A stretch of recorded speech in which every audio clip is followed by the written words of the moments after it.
1952 সালে রক্ত দিয়েছি, 1954 সালে নির্বাচনে জয়লাভ করেও আমরা গদিতে বসতে পারি নাই।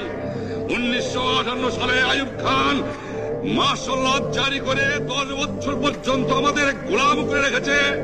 1967 সালে 6 দফার আন্দোলনে 7ই জুনে আমার ছেলেদের গুলি করে হত্যা করা হয়েছে।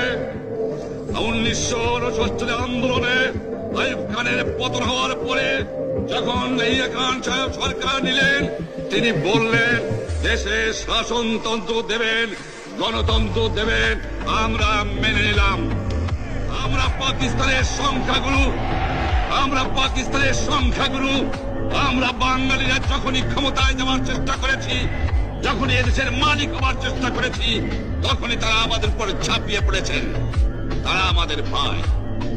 আমি বলেছি তাদের কাছে এই কথা যে আপনারা কেন আপনার ভাইয়ের বুকে গুলি মারবে?